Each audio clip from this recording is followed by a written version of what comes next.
ఈ programme Joyce Meyer Ministries partners మరియు friends ద్వారా స్పాన్సర్ చేయబడింది.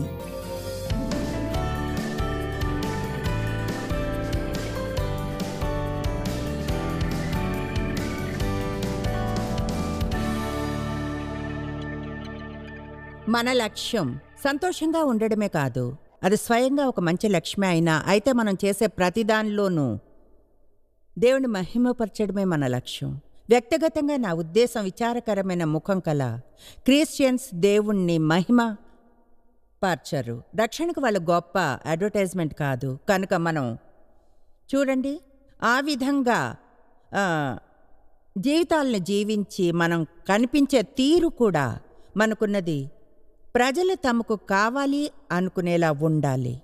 కనుక బహుశా దేవుని యొక్క ఆనందం ఏదైతే మన బలము, శాంతో, సహనము, అటువంటి వేరువేరు విషయాలు అవన్నీ విశ్వాసులుగా మనకెంతో ముఖ్యమైనవి. ఒకవేళ దేవుని చేత నిజంగా యూజ్ చేయబడాలనుకుంటే. అందుకనే కీర్తనలు 5:11 చెప్తుంది, నిన్ను ఆశ్రయించి వారందరూ సంతోషించుదురు, నీవే వారిని కాపాడుదువు, కనుక వారు నిత్యము ఆనందధ్వని చేయుదురు. దేవుడు మన ఏదో కొంచెంగా తక్కువైంది పొందాలనుకోడు, నిజంగా సంతోషంగా ఉండాలంటాడు. ఎంతో మంచి మూడ్లో ఉండాలని, మన ముఖాన్ని గుర్తించేలా, మనకున్నదేదో వారికి కావాలని లోకం చెప్పగలిగేలా. ఆమేన్. మీకు తెలుసా, చాలా కాలం జీవించిన తర్వాత నేను ఒక నిర్ణయానికి వచ్చాను. నిజంగా హద్దుగీత అందరూ కోరుకునేది ఏమిటో తెలుసా? వాళ్ళు సంతోషంగా ఉండాలనుకుంటారు. అంటే మీరు బయటకు వెళ్ళి షాపింగ్ చేస్తే ఆ చేయడం అనేది మీకేదో సంతోషాన్ని కలిగించేది చేస్తున్నారు. మనం తింటే సంతోషం కలుగుతుంది. కొన్నిసార్లు అతిగా తింటాం, సంతోషాన్ని ఇస్తుంది. మనం సంబంధాల్లో ఉండాలంటాం, అవి సంతోషాన్ని ఇస్తాయి తెలుసా. అందుకే సంతోషం అనే దాన్ని అందరూ కోరుకుంటారు. అయితే విచారకరం, చాలామంది దాన్ని తప్పైన విధానంలో పొందుతారు. ఇప్పుడు నేను మీకు నెంబర్ 12ని ముందుగా ఇస్తాను. నేను అది నిన్న చెప్పాను. ఈ నెంబర్ 12 అనేది సంతోషంగా ఉండాలని నిర్ణయించుకోవడం. మీరెన్నడూ సంతోషంగా ఉండలేరు మీరు కానీ నిర్ణయించుకోకపోతే. మీ పరిస్థితులు ఎలా ఉన్నా ఉంటామని. ఆమేన్. మీ పరిస్థితులు ఎలా ఉన్నా సంతోషంగా ఉంటామని నిర్ణయించుకోగలరా? నేను దాని గురించి ఆలోచించలేదే. చూడండి, సంతోషము లేదా నిజమైన దేవుని ఆనందం అనేది ఏం జరుగుతుందో దాని మీద ఆధారపడి ఉండకూడదు. మీరు దానికి వెబ్స్టర్స్ డిక్షనరీలో అర్థాన్ని వెతికినా సరే, కనీసం 1828లో రాసిన ఒరిజినల్ డిక్షనరీలోని ఒకటి చెప్తుంది, సంతోషం అనేది మీకు జరిగిన ఏదో మంచిదాని ఫలం అని. అయితే అది మీకేదో మంచి జరగాలని ఆశించే దాని ఫలం కూడా. నాకు అదే ఇష్టం. ఇప్పుడు నాకు ఏదైనా మంచి ఒకవేళ జరగకపోతున్నా కూడా నరకంలోని ఏ అపవాది నాకేమైనా మంచి జరగకుండా ఆపలేడని ఆశిస్తున్నాను. శత్రువు మీ పరిస్థితులతో గందరగోళం చేయవచ్చునా? అయితే మీ హృదయంతో చేయలేడు. నిరీక్షణతో, పూర్తిగాని నిరీక్షణలో ఉండి నిర్ణయించుకుంటే సంతోషంగా ఉండగలరు. కనుక దాన్ని ఈరోజు నేను బహుశా చాలాసార్లు చెప్తాను, సంతోషంగా ఉండాలని నిర్ణయించుకోండి. మీ పరిస్థితులు మీపై అధికారం చేయనివ్వకండి. అప్పుడు ఆనందాన్ని పొందగలరు. సంతోషంగా ఉండాలని నిర్ణయించుకోండి. చెప్పండి, నేను సంతోషంగా ఉంటాను. ఇంకొక రోజు కూడా ఏమాత్రం అసంతోషంగా ఉండనని నిర్ణయించుకున్నాను. సంతోషంగా ఉన్నాను. ఇప్పుడు నంబర్ 1 విషయం,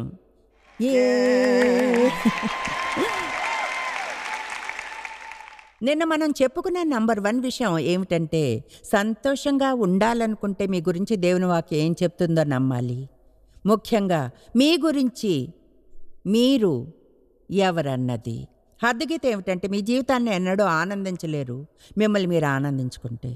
కనుక నేను ఆ వివరాలన్నీ మళ్ళీ చెప్పలేను. ఒక్కటి మాత్రం చెప్తాను, మీరంటే మీకు నచ్చకపోతే అప్పుడు మీరు ఆ అభిప్రాయం నుంచి త్వరగా బయటకు వచ్చి మరొక నిర్ణయం తీసుకోవాలి. మిగతా జీవితం అంతా మీతో మీరుంటారు కనుక. అంటే నిజంగా అదేమీ రాకెట్ సైన్స్ కాదు. అది నా జీవితాన్ని మార్చివేసింది. వెళ్ళిన ప్రతి చోట నేను ఉంటానని గుర్తించినప్పుడు.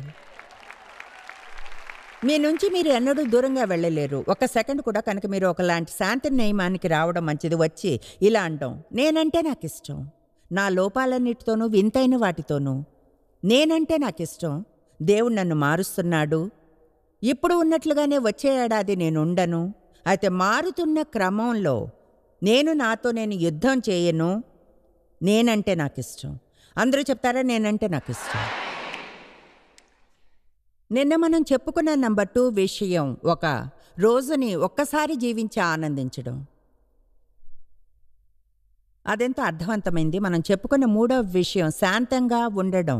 ఇప్పుడు నంబర్ 4 ఈరోజు మాట్లాడాలనుకునే పెద్ద విషయం, సంతోషంగా ఉండాలనుకుంటే మీ జీవితాన్ని ఇచ్చివేయాలని తెలుసుకోవడం. దేవుని ఏర్పాటులో దేన్ని పట్టుకుని వేళ్లాడుతారో దాన్నే చివరికి పోగొట్టుకుంటారు. దేన్నైతే ఇవ్వడానికి ఇష్టపడతారో దాన్ని తిరిగి ఎన్నో రెట్లు హెచ్చించి వడ్డీతో సహా తిరిగి పొందుతారు. దేవునికి ఏమిచ్చినా తిరిగి ఏదో మంచిదాన్ని పొందుతారు. ఆసక్తికరంగా లేదా? దేవునికి మీరు ఏది ఇచ్చినా ఏదో మెరుగైంది తిరిగి పొందుతారు. కనుక మిమ్మల్ని ఇచ్చేసుకుంటే మీరు అనవచ్చు, దేవా ఇదిగో నన్ను తీసుకో, నాతో నువ్వేం కావాలంటే అది చెయ్యి, నీ రాజ్యంలో వాడుకో, ప్రజలకు హెల్ప్ చేయడానికి వాడుకో, ప్రజలకు బ్లెస్సింగ్లా ఉండేలా వాడుకో. ఆ విధంగా మీ జీవితంలో కేవలం ఒక్కసారే ప్రార్థించకండి. ప్రతిరోజు నా జీవితంలో నేను అడుగుతాను, నేను నీకోసం ఏం చేయగలనో చూపించు దేవా. ఇతరులకు ఆశీర్వాదకరంగా ఉండడానికి ఏం చేయగలనో చూపించు. నేనేమి ఇవ్వగలనో చూపించు. ఎవరిని ప్రోత్సహించగలనో చూడండి. నేను చాలా కాలం నా ప్రపంచంలో నేనే కేంద్ర బిందువుగా జీవించాను. నేను చెప్పగలను, అదెన్నడూ సంతోషపరచలేదు. స్వార్థపరులు సంతోషంగా ఉండలేరు. ఆమేన్. అది ఒక ట్వీట్. అది సరైన పదమేనా? మనం విషయాలను ట్వీట్ చేస్తామా? అది కరెక్టే, అలా చేస్తాం. నేను అన్నీ మిక్స్ చేస్తా. సంతోషంగా ఉండి స్వార్థంగా ఉండలేరు. మీ జీవితం మీది, దాంతో ఏం చేయాలంటే అది చేయండి. మీ జీవితం అంతా మీరే కేంద్ర బిందువుగా మీ ప్రపంచంలో జీవించవచ్చు. అలాగే అందరి ప్రపంచంలోనూ మీరే కేంద్ర బిందువుగా ఉండాలని నమ్ముతూ అయితే మీరు దుఃఖంలో ఉంటారు. అందుకని నిర్ణయించుకోండి, నా జీవితాన్ని ఇచ్చివేస్తాను, దేవునికి ఇచ్చి ఆయన ఏం చేయాలనుకుంటే అది చేయమని చెప్తాను. మత్తయి 16:24. అప్పుడు యేసు తన శిష్యులను చూచి, ఎవడైనా నన్ను వెంబడింపగోరిన ఎడల తన్ను తాను ఉపేక్షించుకొని తన దృష్టిలో తాను ఉండకుండా తన్ని తాను మర్చిపోయి తన సొంత ఆసక్తులను మర్చి, ఇప్పుడు తన్ని తాను మర్చిపోవడం అంటే మిమ్మల్ని మీరు కేర్ తీసుకోకూడదని కాదు. దాని అర్థం ఎల్లప్పుడూ మీ మనసులో మిమ్మల్ని ఉంచుకోకూడదు అని. ఆమేన్. ఉదయాన్నే మొట్టమొదటి విషయం లేవగానే ఎవరికైనా ఆశీర్వాదకరంగా ఎలా ఉండగలనని ఆలోచించండి. లేదా దేవుని గురించి, మీ గురించి కాకుండా ఏదైనా ఆలోచించండి. తన సిలువను ఎత్తుకొని నన్ను వెంబడింపవలను. చూడండి, సిలువను ఎత్తుకోవడం గురించి ఎన్నో సంభాషణలు జరిగాయి తెలుసా. ఇది నా సమస్య ఏమిటంటే నా సిలువను మోయాలి. ఇది నేను మోయాల్సిన సిలువ కాదు. అది బిబ్లికల్ కాదు, నిజంగా కాదు. మనం మోసే సిలువ మనల్ని మనం మరచిపోవడం, మన దృష్టిలో మనం లేకుండా, మన సొంత ఆసక్తులను ఉంచుకోకుండా ఇలా అండో, ఇదిగో దేవా ఖాళీ పాత్రను నేను, నీతో నన్ను పూర్తిగా నింపు. ఈరోజు నాతో ఏం చేయాలంటే అది నువ్వు చెయ్యి నా ద్వారా. కమోన్, అక్కడ అందరూ గట్టిగా అరుస్తున్నారు. ఆమేన్. ఇప్పుడు ఇంకో విషయం చెప్పగలను. ఒకవేళ మీకు ఆ విధంగా జీవించడం అలవాటు లేకుంటే మీరు కల్చర్ షాక్ నుంచి వెళ్తారు. ఆరంభంలో అది కష్టంగా ఉంటుంది, ఎందుకంటే మన జీవితపు సింహాసనం మీద ఉండడానికి ఎంతో అలవాటు పడి ఉంటాం. ముందుగా ప్రతిదానిలోనూ మన గురించే ప్రతిదాన్ని ఆలోచిస్తాం. ఆరంభంలో అది కష్టంగా ఉంటుంది, ఎందుకంటే చచ్చిపోతూ ఉంటాం. మరణం అనేది జరుగుతుంది అక్కడ. అయితే ఈరోజు మీకు నిరూపిస్తాను, నిజంగా జీవించటానికి ముందుగా మీరు మరణించాలి. నేను చెప్పేది భూమిని వదిలి పరమునికి వెళ్ళడం గురించి కాదు, అది జీవితం చివరిలో జరిగేది. అయితే అసలైతే మీకు కానీ నిజమైన జీవితం కావాలంటే, నైపుణ్యం కల జీవితం, ఏ పాయింట్లో మీ జీవితం విలువైందిగా అనిపిస్తుందో, దేనికో అది మ్యాటర్ అయినట్లుగా, అప్పుడు స్వయానికై మీరు మరణించడానికి ఇష్టపడాలి. దాని గురించి సంతోషంగా ఉండడం తెలుసుకోవడానికి. అవును, నేను అనుకున్నంత సంతోషంగా మీరు లేరు.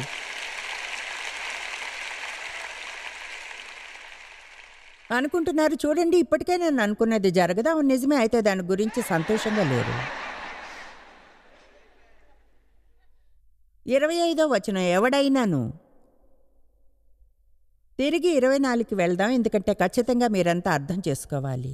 అప్పుడు యేసు తన శిష్యులను చూచి, ఎవడైనను నన్ను వెంబడింపగోరిన ఎడల తన్ను తాను ఉపేక్షించుకొని తన నుంచి దృష్టి మరల్చుకొని తన సిలువను ఎత్తుకొని నన్ను వెంబడింపవలెను.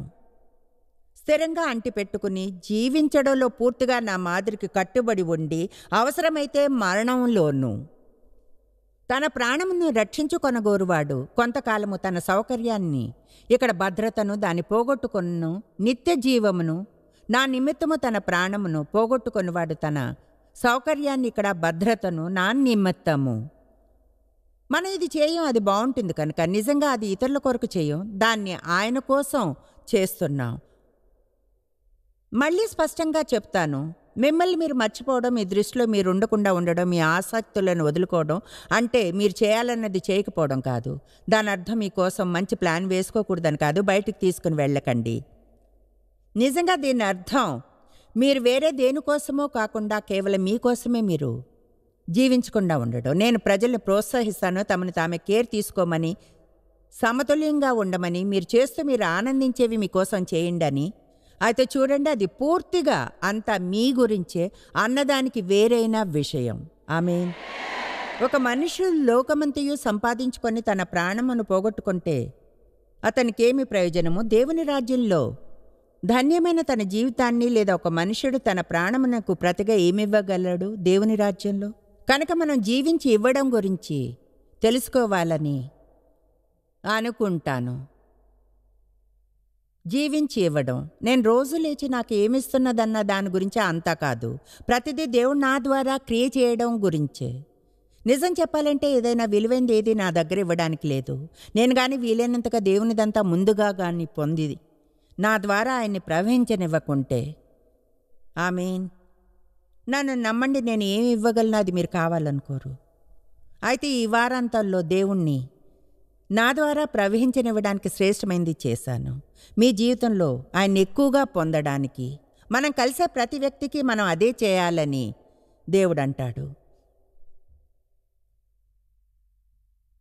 ఇప్పుడు యోహాను 12:24-26 అద్భుతమైన వచనాలు నా సందేశంలోని కొంత భాగం దీని నుంచే చేస్తాను, చూడండి. యోహాను 12:24 మీతో నిశ్చయముగా చెప్పుచున్నాను, మీతో నేను నిశ్చయంగా చెప్పుచున్నా, అప్పుడప్పుడు చర్చిలో పవిత్రంగా అవడం ఓకే. గోధుమ గింజ భూమిలో పడి చావకుండిన ఎడల అది ఒంటిగానే, అది ఒక్క గింజే, అది ఎన్నడూ ఫలించదు, కానీ జీవిస్తుంది, అది ఒంటిగానే ఉండును. అయితే అది చచ్చిన ఎడల విస్తారముగా ఫలించును, గొప్ప పంటనిచ్చును. మిమ్మల్ని ప్రోత్సహిస్తున్నాను ఈ వచనాన్ని తర్వాత మళ్ళీ చదవమని. అయితే ఇక్కడ ఒక ఉదాహరణకు నా బెస్ట్ షాట్ ఉంది. ఇది ఒక జార్జియా పీచ్ గింజ. నా భర్త ఈ ఉదయాన ఎంతో ప్రేమతో పీచిని తిన్నారు. గింజను కడిగి హెయిర్ డ్రయ్యర్తో ఎండబెట్టారు. ఎంతో మంచి ఆయన, నిజంగా చాలా మంచి మనిషి. ఇప్పుడు దీన్ని భూమిలో పాతిపెట్టనంత వరకు ఎప్పుడు ఇదిగో ఇలానే ఉంటుంది. అంత అందంగా కూడా లేదు. కనుక మీరు పాతిపెట్టబడ్డానికి ఇష్టం చూపనంత వరకు చెప్పాలి అంటే ఇప్పుడు ఉన్నదానికంటే ఎప్పటికీ వేరే ఏమీ కాలేరు. అదంతే, వేరే ఏమీ కారు. అయితే మీరు కానీ విత్తనం మీద కొంచెం స్టడీ చేస్తే ఈ గింజను భూమిలో పాతితే ఏమవుతుందో. ముందుగా అది చీకటిలో దాక్కుని ఉంటుంది. మన జీవితంలోని చీకటి సమయాలు మనకు నచ్చవైతే వాటికి మన నుంచి మన బయటి పొరను విరగొట్టే గుణం ఉంటుంది.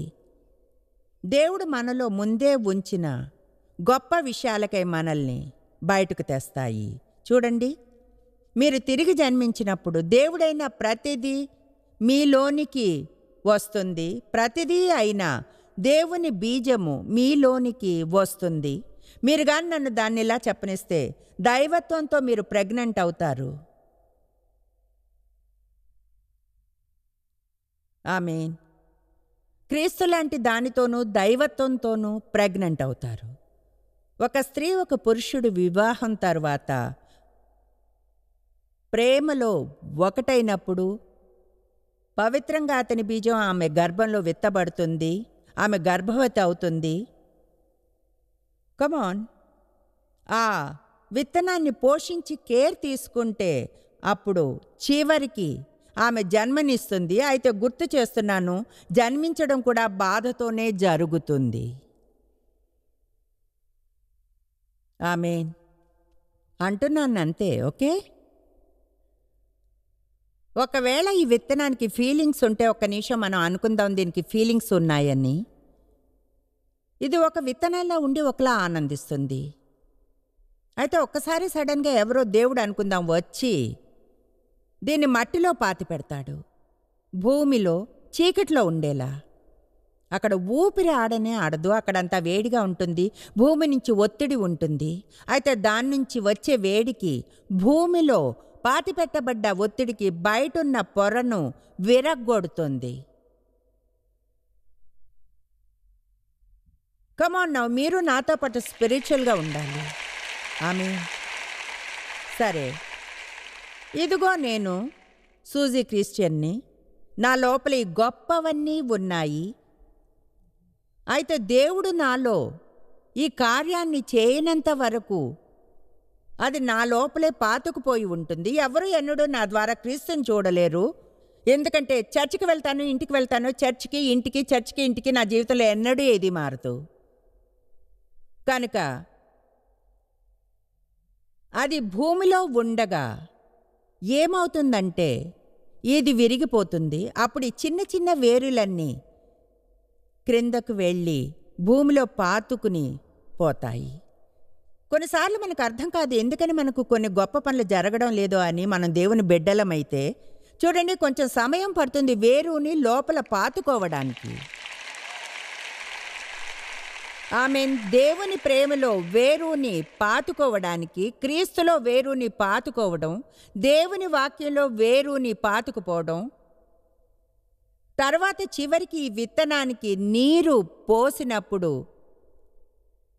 అది చాలా హాయిగా ఉంటుంది. దేవుడు వాక్యంతో నీరు పోయడం గురించి మాట్లాడితే. ఆమేన్. ఈ విత్తనానికి నీరు పోసి జాగ్రత్తగా చూస్తూ పోషించినప్పుడు కొంతకాలం తర్వాత ఎవరికి కరెక్ట్ టైం తెలియదు. అయితే కొంతకాలం తర్వాత బుప్ బుప్ బుప్ బుప్ బుప్ బుప్ బుప్ బుప్ బుప్ బుప్ బుప్ బుప్ బుప్ బుప్. ఇంకొంచెం కాలం తర్వాత అంత ఆకర్షణీయంగా లేని ఇదిగో ఇది ఉందే గట్టిగా పనికిరాని విత్తనంలా అది అద్భుతమైన జార్జియా పీచ్ ట్రీలా అవుతుంది. ఇక ఇప్పుడు ఈ పళ్ళను కోసి ప్రపంచం అంతటా పంపించగలం. కమాన్, ఎవరైనా చెప్పేది వింటున్నారా? ప్రపంచం అంతటా ప్రజల ఆనందం, ఆరోగ్యం కోసం ఇది పంపబడుతుంది. కమాన్, దేవునికి స్తుతులు చెప్పండి.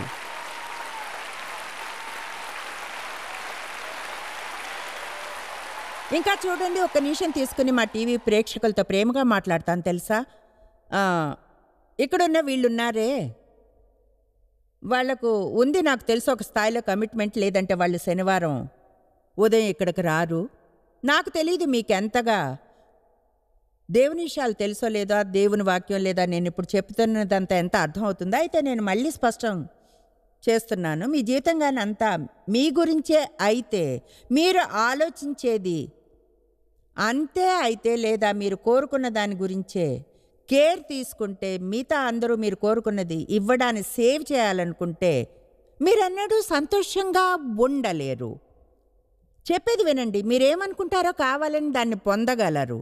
అయితే అప్పుడు మీకు తెలుస్తుంది అది సంతోషాన్ని ఇవ్వలేదని. ఎందుకంటే మిమ్మల్ని మీరు ఇవ్వలేకపోతే మీరు సంతోషంగా ఉండడం అనేది అసాధ్యం. ఆమేన్. నాకు తెలియదు నిజంగా ఎంతమంది క్రైస్తవులు రోజు ఇటువంటి ప్రార్థనలు చేస్తారా? అయితే చెప్తున్నాను, మనం ఎంతో విచారకరమైన వారం. ఒకవేళ ప్రతి ఉదయం మనం కానీ దేవునికి మనం రక్షణలో ఉండడానికి ఆయన వెంటనే మన కోసం చేయవలసిన 12 విషయాలను చెప్తే,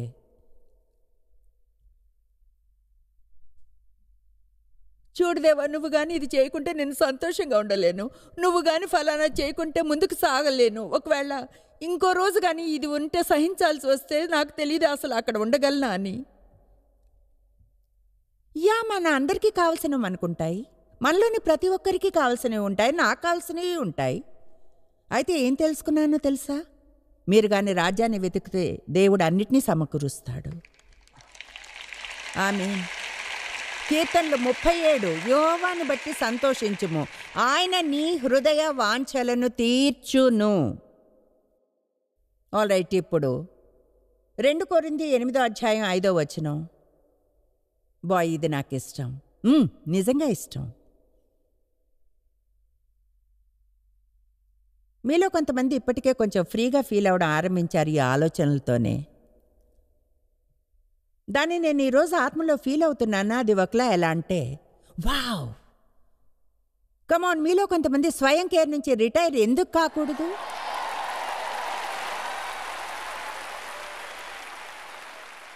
మనం పెద్ద రిటైర్మెంట్ పార్టీని ఇద్దాం. ఎవరైనా ఇలా అన్నప్పుడు ఎందుకంత సంతోషంగా ఉన్నారని చెప్పని, నా గురించి నేను ఇప్పుడు పట్టించుకోను, నన్ను నేను వదిలేసుకున్నాను, నాతో దేవుడేం చేసుకుంటాడో ఆయన ఇష్టం. నాకేం కావాలో ఆయన ఇస్తే అది మంచిదే, ఒకవేళ ఇవ్వకుంటే అది ఇంకా మంచిది. 2 కొరింథీ 8:5 ఆర్థిక కానుకలను గురించి చెప్తున్నాయి. అయితే ఇది చెప్పేది నాకు ఇష్టం. ఇదియుగాక కేవలం ఇవ్వడానికి కేవలం వాళ్ళ కానుకే కాదు, మొదట ప్రభువునకును దేవుని చిత్తము వల్ల మాకును తమ్మును తామే అప్పగించుకొన్రి. ఆయన ఏజెన్సీగా పూర్తిగా తమ వ్యక్తిగత ఆసక్తులను కాకుండా వీలైనంతగా వాళ్ళు ఇచ్చారు. దేవుని చిత్తంతో మార్గదర్శనం చేయబడేలా తమని తాము అప్పగించుకొనిరి. తమని తాము అప్పగించుకున్నారు. పౌలు అన్నాడు, వాళ్ళు కానుకని ఇవ్వడమే కాదు, బుట్టలో కొంత డబ్బుని వేయడమే కాదు, కానీ వాళ్ళు పూర్తిగా తమని తాము అర్పించుకున్నారు. అందువల్ల చర్చిలో మీరు కానుకలు ఇచ్చేప్పుడు కూడా దాన్ని వేయడానికి ముందు ప్రభుతో ఇలా ఎందుకు అనకూడదు? నేను నీకు ఈ చిన్న టోకన్ని ఇస్తున్నాను, నాకు ఇచ్చిన దానిలోని చాలా కొంచెము దేవా, దీన్ని నేను ఇవ్వడానికి ముందు మళ్ళీ స్పష్టం చేయాలనుకుంటున్నాను, నన్ను నీకు ఇస్తున్నాను అని.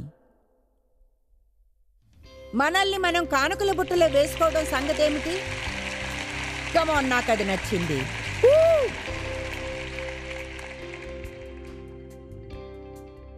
సంతోషానికి అత్యంత గొప్ప 3 సూత్రాలు ఏమిటంటే కృతజ్ఞత, నిరీక్షణ మరియు ప్రతి పరిస్థితిలోనూ అనుకూలంగా ఉండడం నేర్చుకోవడమే.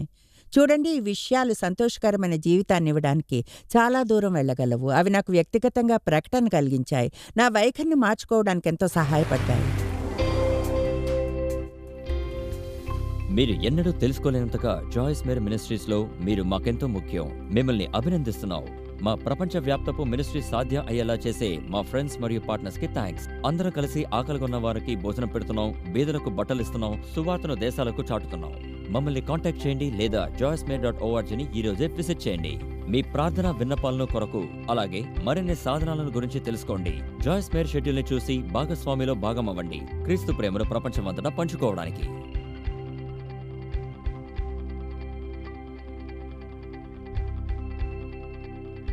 ఈ programme Joyce Meyer Ministries partners మరియు ఫ్రెండ్స్ ద్వారా స్పాన్సర్ చేయబడింది.